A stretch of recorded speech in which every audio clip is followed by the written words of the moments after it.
Fala galera, eu tô menos careca? Eu acho que sim, né? Tá nascendo já meus cabelos. Tô quase já com o meu cabelo de volta, só que não.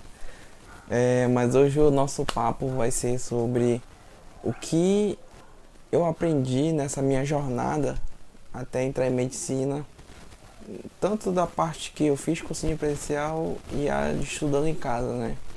Bem, em resumo, os meus três primeiros anos eu estudei cursinho presencial, pois eu estava 8 anos afastado do ensino médio, né? Que eu tinha feito outra graduação, me formei, fui para o mercado de trabalho. Então nesse tempo todinho aí eu estava afastado das matérias tradicionais, né?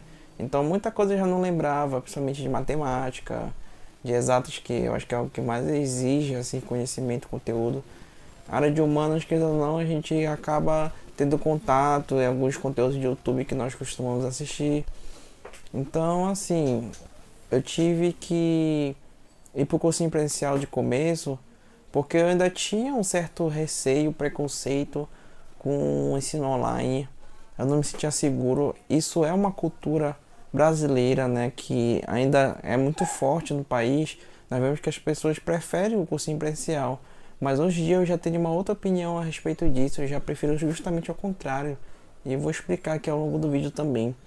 Então, eu fui primeiro pro cursinho presencial, fiz 2 anos no mesmo cursinho, né? E depois eu troquei para outro cursinho, porque eu acredito que quando a gente segue, é como se fosse assar um bolo. Se você segue uma mesma receita que está dando errado e nunca troca a receita, qual vai ser o resultado que você vai ter? Como é que você quer ter resultados diferentes se você não experimenta estratégias diferentes, não é mesmo? Então, eu fui e fiz o cursinho, só que quando cheguei lá eu me deparei com um problema, a comparação. Porque você chega lá, sempre vai ter alunos que já estão há mais anos na sua frente, com mais experiência, com mais base de conteúdo, e é uma turma muito misturada de todos os tipos. É pessoas que vieram de escola pública, pessoas que vieram de escola particular, tiveram uma boa base, pessoas que estão afastadas, como foi o meu caso, há muito tempo da escola, que estão sem conteúdo nenhum, entendeu? Então, a comparação é muito forte no cursinho presencial. Você acaba, porque você olha para o lado, você vê o aluno lá detonando a lista de exercício, enquanto você não consegue nem sair da primeira questão. Ou então o professor começa a falar de um jeito lá que você tá voando assim no assunto, porque a sua base não foi bem consolidada durante a escola, então que você já não lembra mais. Então é complicado o cursinho presencial, porque muitas das vezes são, por exemplo, assim, em física, são 4 professores de física, mas eles vão vendo 4 matérias diferentes em paralelo. Só que às vezes uma dessas matérias precisa de uma base, né, para você entender. E essa é uma crítica que eu faço aos cursinhos. Eles não fazem como é no cursinho online, que você vem desde o começo, paulatinamente, desde a base até chegar ao nível avançado. Então, a primeira dica que eu dou para quem vai fazer cozinha presencial, tenha consciência disso que eu estou falando. Não se compare. Você está no seu tempo, você tem a sua experiência e você vai conseguir construir isso ao longo do tempo. Um outro problema que eu tive foi que o professor, conforme ele avançava a matéria, eu não estava conseguindo acompanhar, como foi o caso em química. Eu acabei criando de início um bloqueio mental. E eu falava, caramba, não consigo entender isso. Eu tenho que parar e estudar e voltar atrás. E o que eu fiz? Deixei o professor prosseguir a matéria. Eu parei toda a química que eu estava estudando no cursinho e fui estudar a base dela. Comecei lá com a tabela periódica, os modelos atômicos, os elementos, as famílias, os períodos. E a partir disso, quando eu peguei toda aquela base de distribuição eletrônica, né? Aí sim que eu comecei a voltar a acompanhar as aulas do cursinho. E eu consegui. Vocês vão se perguntar, tá, tu parou para estudar a base, mas e depois, tu conseguiu sincronizar com o professor que estava prosseguindo a matéria? Sim, consegui. Consegui sim. E essa é uma das coisas que muitas vezes os alunos preferem não voltar atrás e continuar tropeçando, tropeçando, e no final o resultado vai ser devastador, vai criar traumas.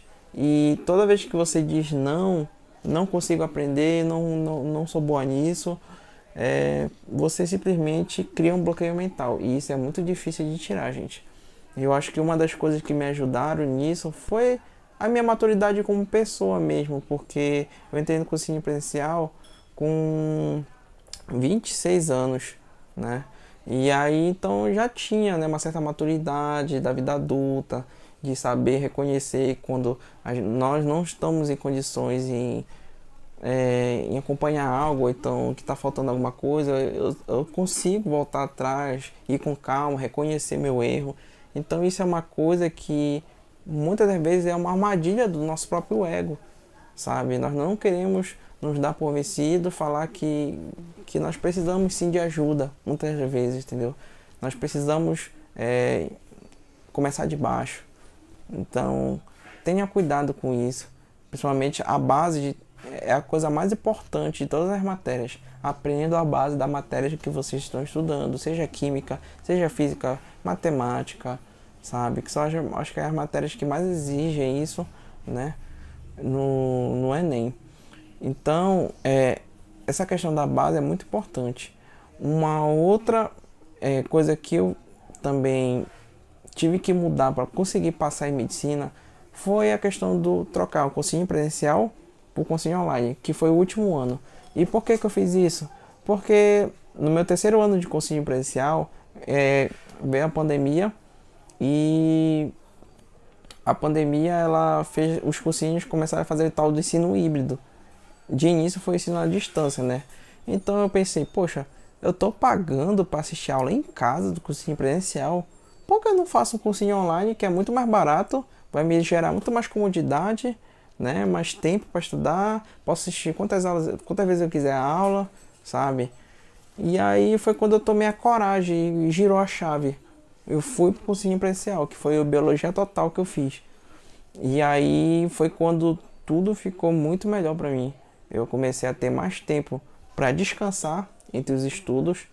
Eu fazia mais ou menos assim, bloco de 2 horas de estudo. 2 horas de estudo, 1 hora de descanso de manhã, né? Aí mais 2 horas, aí chegava, dava 1 hora da tarde. E aí eu almoçava, tirava mais 2 horas aí de almoço. Depois voltava a estudar, criava mais blocos de estudo. Eu tenho um vídeo aqui no canal, vou deixar aqui embaixo o link do vídeo falando da minha rotina de estudos. Se você tiver interesse em ver como eu me organizava nisso, eu falo lá em mais detalhes. Então isso daí pra mim foi um giro muito grande, porque eu consegui, por exemplo, o tempo que eu perdia com o ônibus para ir pro cursinho, que eu acordava muito cedo e eu moro longe do centro da cidade. Então esse tempo eu transformei em academia e eu mudei minha saúde. E quando você faz o exercício físico, você oxigena seu cérebro melhor. Isso já é comprovado cientificamente que ajuda na questão da tua memorização de conteúdo. O exercício físico ele ajuda no estabelecimento da memória de médio e longo prazo. Então, as sinapses neurais que são criadas são favorecidas, né, pelo aumento do seu metabolismo. Você não sente aquela indisposição para estudar, aquele sono, aquele cansaço, você sente seu olho pesado. Isso você não sente mais. Mesmo depois de almoçar e de manhã cedo quando você acorda. Você não sente mais, gente.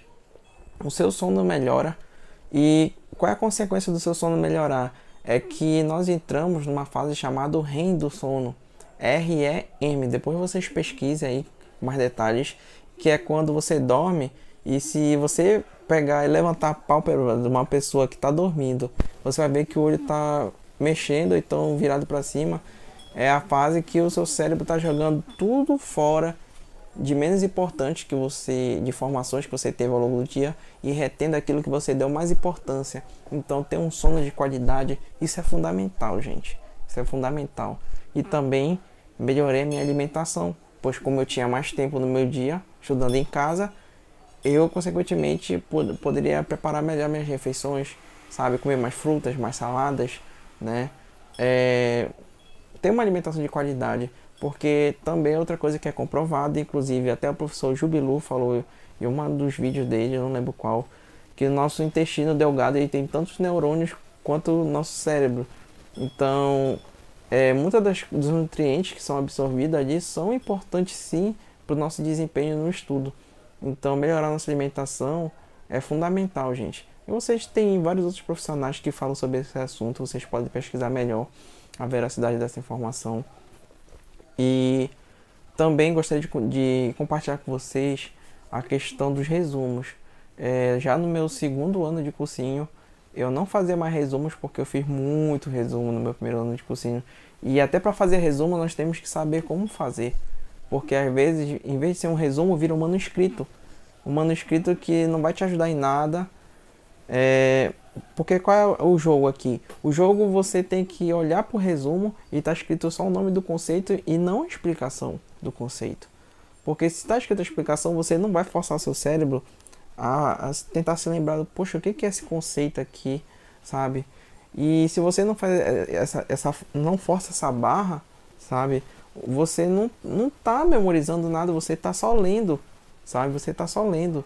Por mais que a repetição espaçada seja importante, quando você força algo assim, você aumenta, você está falando pro seu cérebro, poxa, isso aqui é importante, eu tenho que gravar durante a fase do sono, que eu acabei de falar agora atrás. Então, tem que saber fazer resumo. E então, como no primeiro ano eu deixei de fazer muitos resumos, o que eu fazia? Eu pegava esses resumos e quando eu queria lembrar algo, eu olhava para eles que já estavam feitos. Ou então, quando tinha alguma coisa nova que eu encontrava nas aulas, eu acrescentava no resumo.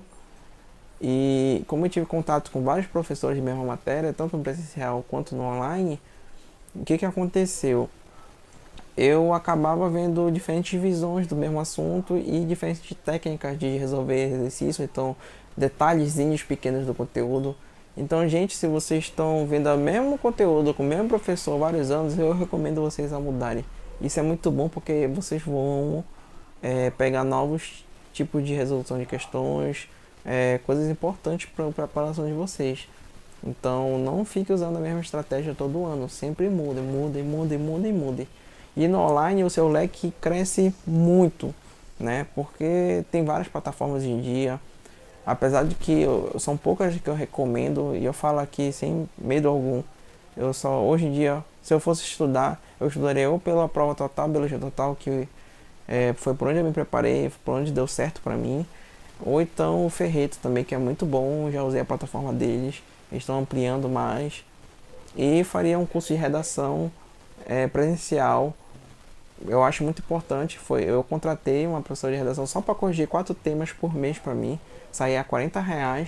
Então, eu acho que o curso de redação, quando você já está ali tirando mais de 900, você já não precisa assistir tanta aula de redação, você precisa ajeitar geralmente a sua competência 1, que é a gramática, estudar gramática para redação, que é vírgula, crase, concordância, regência, e é importante você estar sempre treinando pelo menos uma redação por semana, né? Que é a quantidade que eu fazia. Porque não adianta você... uma coisa que eu nunca esqueço, uma professora minha falou, não adianta você escrever várias redações e nunca analisar seus erros. Você entende? Você vai estar só escrevendo, ai meu Deus, não tirei 900 nessa, não tirei 980 nessa. Tá, mas e os teus erros? Se você não voltar lá e ver o que eu estou errando aqui, isso aqui eu vou estudar, isso é uma, digamos assim, é uma reparação de erro cirúrgica, né? Que você vai direto ao ponto. Então, veja os seus erros na redação e nas outras matérias também. Se é uma coisa específica que você está estudando, faça uma lista de exercícios a mais, assista videoaulas a mais no YouTube, sabe? Tem muito material bom aí na internet. Então, invistam em reparar os erros de vocês. Gente, isso aqui é mais importante que eu posso deixar para vocês. Pega o simulado de vocês, analise com calma, ponto a ponto. Pega uma folha de papel separado, é uma coisa que eu fazia também. Tudo que eu errava no simulado de conteúdo, eu escrevia o nome do conteúdo e fazia vários tópicos. Depois, o que eu fazia? Ficha de exercício em cima dos tópicos que eu errei. E se era um tópico que eu tinha muita dificuldade, eu assistia ainda uma videoaula só daquele tópico específico. E uma outra dica também que eu gostaria de compartilhar com vocês: não negligencie assunto. Não interessa se você vai estudar para medicina ou não, se é outros cursos. Eu acredito que quem pode muito, pode pouco, mas quem pode pouco, não pode muito. Vocês entenderam? Se vocês se prepararem aqui em cima, o que vier, gente, vocês vão estar preparados. Esse último Enem que eu fiz foi uma surpresa, porque eu nunca vi tanta questão de botânica na parte de biologia no Enem. E olha aí pro pessoal que não gosta de botânica, que eu sei que a maioria dos alunos não gostam, e que quem se preparou para tudo, eu me sentia preparado porque eu estudava tudo, sabe? A parte mais importante da preparação de vocês não é o período de revisão, é justamente o período que antecede a revisão, porque você não revisa o que você não aprendeu. Então, é a parte que você tem mais tempo para fazer mais exercícios, estudar com calma, analisar seus erros. Na revisão, como já diz o nome, você vai só olhar, sabe? Coisas rápidas, estratégicas. É só uma revisão, você vai reolhar rápido. Você não vai aprender mais nada. Não dá mais tempo, praticamente. Então, sempre estudem com afinco antes da revisão. E outra coisa, para quem já tem mais de um ano de preparação de cursinho, é obrigação resolver no mínimo 10 anos de Enem, todas as edições. Treine, gente, exaustivamente. Eu fazia no mínimo de uma a duas provas do Enem por semana, a parte de exatas e humanas e linguagens. Então eu resolvi 10 anos de Enem várias vezes. E você nota que há padrões que se repetem muito, sabe, no Enem. O Enem vai mudar daqui a 2 anos, então aproveite enquanto ele ainda não mudou. Treine exaustivamente as provas antigas. E parece que eu olhei rapidamente assim uma notícia que o INEP, o banco de questões dele já estava bem escasso. Não sei se é verdade ou não, mas se isso for verdade, então eles vão reaproveitar questões ou das provas antigas ou questões parecidas com o que já saíram nas provas antigas. E se vocês estiverem preparados, gente, vocês vão detonar esse ano, eu tenho certeza disso. Então, essas foram as coisas que eu tive que mudar na minha rotina de estudante para que eu fosse aprovado em medicina esse ano. Se você tiver alguma experiência, alguma coisa que você queira contribuir aqui, que ajudou você também, e para compartilhar com os outros alunos que vão estar assistindo esse vídeo, eu te agradeço muito se tu puder comentar aqui. E te agradeço também por estar até aqui me assistindo, né, me ouvindo. E que eu espero que dê tudo certo para você. Você não desista dos seus sonhos. Não deixe que as pessoas ditem a sua vida. Diga o que é melhor para você. Você sabe o que é melhor para você. Você sabe o que você quer de verdade. Então, corra atrás dos seus sonhos, que vocês vão ouvir sim palavras às vezes negativas de pessoas até mesmo próximas de vocês, mas não se preocupe com isso. Você tem Deus do seu lado e Ele nunca vai te abandonar. Então, eu te agradeço por ficar até aqui e te espero no próximo vídeo com muita alegria. Até mais.